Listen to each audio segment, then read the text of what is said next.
At Anzio in the winter of 1944, the most dangerous thing a man could do was stand up. The beachhead was flat, treeless, and watched from every ridge in the Alban Hills. German observers could see a soldier light a cigarette from miles away. Artillery could reach any point on the perimeter within seconds. And yet one man stood up 31 times in a single engagement, not to fight, not to fire a weapon, but to carry wounded soldiers off open ground swept by machine gun fire. He was a chaplain. He carried no rifle, no sidearm, no knife. He moved through fire that had pinned down entire platoons, and he did it again and again until there was no one left to carry. But before that moment could happen, the war had to build the cage that would trap 10,000 men in a pocket of mud and steel along the Italian coast. By early 1944, the Allied campaign in Italy had stalled. The Gustav Line, a chain of fortifications anchored by Monte Cassino, had turned the advance into a bleeding crawl. Winston Churchill, impatient with the deadlock, pushed for an amphibious end run, Operation Shingle. The plan called for a landing at Anzio, 60 miles behind the German line and just 30 miles south of Rome. If it worked, the Gustav Line would become irrelevant. On January 22, 1944, the Sixth Corps came ashore at Anzio and Nettuno against almost no resistance. The beaches were quiet. The road to the Alban Hills lay open. For a few fragile hours, the operation looked like a masterstroke. But Major General John Lucas, commanding the landing force, chose consolidation over speed. Haunted by the near disaster at Salerno, he dug in rather than pushed inland. The hours passed. The window closed. Field Marshal Albert Kesselring responded with a swiftness that stunned Allied planners. Within days, German divisions from across Italy converged on Anzio, sealing the beachhead behind a ring of armor, infantry, and artillery positioned on the high ground the Allies had failed to seize. What had been designed as a flanking maneuver became a besieged pocket, 7 miles deep, 15 miles wide, and visible in its entirety from the hills above. There was no rear area. There was no safe ground. Every man inside the perimeter lived under observation and fire, from the riflemen in the forward foxholes to the cooks and clerks behind them. Among those men was a chaplain assigned to a unit now locked inside the beachhead with no path out. He had arrived not to carry a weapon but to carry something else, the spiritual and emotional weight that combat presses onto men who are too young to understand what is happening to them. He held no rank that mattered in a firefight. He commanded no platoon. His job was to walk among the soldiers, pray with them, sit beside them when they were wounded, and speak to them when they were dying. The beachhead was supposed to last days, would last months, and the chaplain would be there for all of it. Before Anzio defined him, before the mud and the machine guns and the weight of broken men on his back, the chaplain had been shaped by a quieter world. He had grown up in the American heartland during the Depression years, in a landscape where faith was not abstract but structural, the frame around which small communities held themselves together. He came to ministry not through dramatic revelation but through steady conviction, the kind that deepens over years of watching ordinary people carry extraordinary burdens. He was ordained, he led a congregation, and he built a life around the belief that presence mattered, that simply being with people in their suffering was itself a form of service. When the war came, he could have stayed. Clergy were not subject to the draft. His congregation needed him, and no one would have questioned his decision to remain. But he chose otherwise. He volunteered as a military chaplain, accepting a commission that would place him in combat zones alongside the men who fought, bound by a constraint that no other officer carried. He could not be armed. Under the Geneva Convention and U.S. Army regulations, chaplains were non-combatants. They wore the uniform, held officer rank, and were embedded directly into combat units, but they were forbidden to carry any weapon. No rifle, no pistol, no blade. Their only protection was a small cross on their helmet and the assumption, often violated, that enemy soldiers would recognize their non-combatant status. In return for this vulnerability, they were expected to do everything else. They conducted services in foxholes, administered last rites in aid stations, wrote letters home for men whose hands were too shattered to hold a pen. They distributed candy and cigarettes, refereed arguments, absorbed confessions that had nothing to do with religion and everything to do with fear. They were expected to be available at all times, in all conditions, and to do so without the one thing every other man around them carried: the means to defend himself. The chaplain trained at the Army Chaplain School at Harvard, where he learned military protocol, first aid, and the particular geography of wartime grief.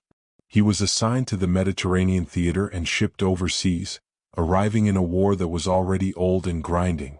Whether he saw action in North Africa or Sicily before Italy, he had by the time of Anzio already watched men die. He had already knelt in the dirt beside soldiers whose wounds were beyond any medic's reach and offered the only thing he had: his voice, his hands, his willingness to stay. The men in his unit understood what he was. He was not a commander. He was not a hero in any conventional sense. He was a man who had chosen to walk into the worst place on earth carrying nothing that could protect him, and who did it because he believed that being present in suffering was not optional. It was the entire point. By mid-February 1944, Anzio had become something its planners never intended: a static, besieged perimeter where men lived underground and died above it. Kesselring launched Operation Fishfang on February 16, a massive counterattack designed to split the beachhead along the Albano Road and drive the Allies into the Tyrrhenian Sea. German infantry and armor struck the center of the Allied line in waves, pressing through the area known as the Factory, a cluster of shattered buildings near Aprilia that changed hands multiple times and fighting so close that men could hear each other reload. The terrain offered nothing. The Pontine marshes had been drained by Mussolini's engineers in the 1930s, leaving a flat expanse of reclaimed farmland cut by irrigation ditches and drainage canals. Every movement was visible from the Alban Hills, where German forward observers directed fire with precision that bordered on omniscience. The shells came from everywhere, from divisional artillery, from mortars positioned just beyond the perimeter, and from the massive railway guns the soldiers called Anzio Annie and Anzio Express. These weapons fired 280mm shells that could reach any point on the beachhead, and their detonations shook the ground like earthquakes, collapsing dugouts and burying men alive. There was no rear area. Supply dumps, field hospitals, and command posts took fire alongside the forward positions. Ambulances were targeted. Stretcher bearers worked under the same conditions as assault troops. The perimeter shrank, then held, but at a cost measured in hundreds of casualties per day during the worst of the fighting. Aid stations filled beyond capacity. Surgeons operated by lamplight in cellars while shells struck the buildings above them. The dead waited in rows because there was no time and no safe ground to bury them properly. Through all of this, the chaplain moved. He walked the forward trenches when officers warned him not to. He sat in flooded foxholes with infantrymen who had not been dry in weeks, whose feet were rotting in their boots, whose eyes carried the flat stare of men pushed past their limits. He held services with no congregation except the 3 or 4 soldiers who could crouch together behind a wall of sandbags, offering prayers that competed with the sound of incoming artillery. He visited the aid stations daily, sometimes hourly, kneeling beside men whose wounds were visible through soaked bandages, men who asked him questions he could not answer. He wrote letters for the dying. He closed the eyes of the dead. He carried no weapon, but he carried everything else: the grief, the confusion, the slow spiritual erosion that ate at men who had been trapped in this pocket for weeks with no end in sight. Anzio was stripping him down to something essential. He could feel it happening, could sense the distance between witness and participant narrowing with every wounded man he touched, every life that slipped away under his hands. He was being prepared for something he did not yet know was coming. The engagement came without warning, as the worst ones always did. A forward element of American soldiers, infantry positioned in a salient that jutted toward the German lines, was hit by concentrated fire from multiple directions. Machine guns opened from entrenched positions, their interlocking fields of fire designed to sweep the open ground between the lines. Mortars followed, bracketing the American positions with explosive precision. Within minutes, the salient collapsed. Men were caught in the open, some thrown from their foxholes by blast concussion, others wounded mid-retreat across ground that offered no defilade, no fold in the earth, no cover of any kind. The flat terrain that defined Anzio became a killing field measured in yards. Wounded soldiers lay scattered across the exposed ground, some moving, some still, some calling out in voices that carried across the mud to the American positions behind them. The men who could hear them could also see the German machine gun emplacements that covered every inch of that ground. The fire was continuous, disciplined, and accurate. Medics who attempted to reach the wounded were driven back immediately. One was hit trying to crawl forward with a litter. Another made it 20 yards before the dirt around him erupted in a line of impacts that sent him scrambling back to cover. The tactical assessment was unanimous and brutal. The ground could not be crossed. Every man sent forward would become another casualty, and the unit could not afford to lose its remaining strength on rescue attempts that the fire density made impossible. The wounded would have to wait for darkness or die where they lay. The chaplain was behind the American line when the engagement began. He heard the firing, heard the calls, and moved forward to the edge of the positions where he could see what had happened. He could see the men in the open. He could see the machine gun fire stitching the ground around them. He understood what every soldier beside him understood, that crossing that ground was suicide. And then he made his decision. He did not announce it. He did not ask permission. He rose from the position, stepped into the open, and began moving toward the nearest wounded man. The soldiers watching him could not process what they were seeing. An unarmed man walking into fire that had stopped armed men cold. He reached the first casualty, gathered the man onto his shoulders, and began dragging him back across the open ground. Bullets struck the mud around him. He kept moving. He reached the American line, lowered the wounded soldier into waiting hands, and without pausing, without speaking, turned and went back.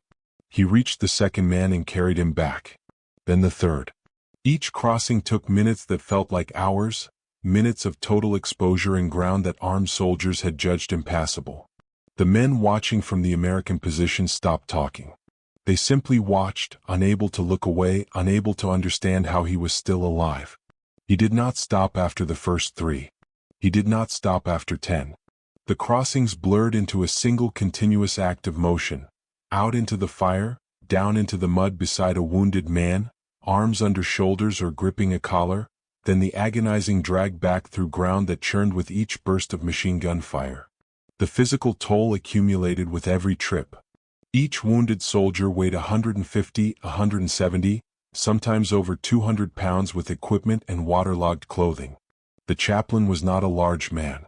His body was built for pulpits and parish halls, not for hauling broken men across cratered earth under direct fire. But he hauled them. His legs burned. His back seized. His hands cramped around fabric and webbing until they locked into claws he had to consciously force open. By the 15th rescue he was no longer walking upright. He was crawling, dragging men behind him through mud that sucked at his knees and elbows, moving inches at a time through a landscape that sounded like the air itself was being torn apart. The German machine gun positions had clear observation of the kill zone. Their gunners could see a single figure making repeated crossings through terrain they had been ordered to deny. He carried no weapon. He wore no Red Cross armband. He was a chaplain, not a medic. He was an officer crawling through their sights with nothing in his hands but another man's body. Accounts from the engagement describe something extraordinary happening on the German side. Not a ceasefire, not a formal decision, but a hesitation. Gunners who had been trained to fire on anything moving in the open found themselves watching something they could not categorize.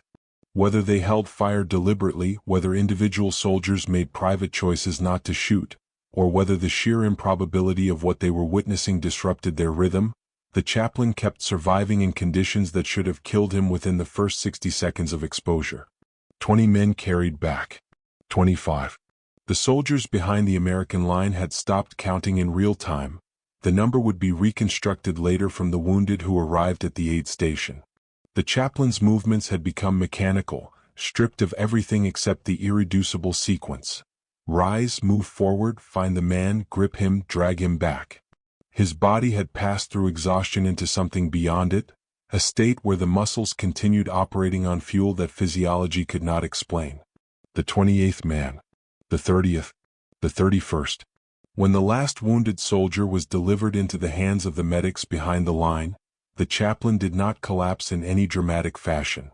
He simply stopped moving. He knelt in the mud, head down, breathing in ragged pulls, his uniform soaked through with sweat and other men's blood. 31 men who had been lying in the open under machine gun fire were now behind the line. They were alive because one unarmed man refused to accept the arithmetic of the battlefield. The silence that followed was the kind that fills a space after something has happened that the men who witnessed it cannot yet absorb. 31 wounded soldiers were being processed through the aid station, triaged, bandaged, stabilized, some prepared for evacuation to the surgical hospitals near the beach. They were alive. Many of them would survive the war. The chaplain sat among them for a time, emptied of everything except the slow return of sensation to muscles that had been operating beyond their capacity for what felt like hours. His hands were raw.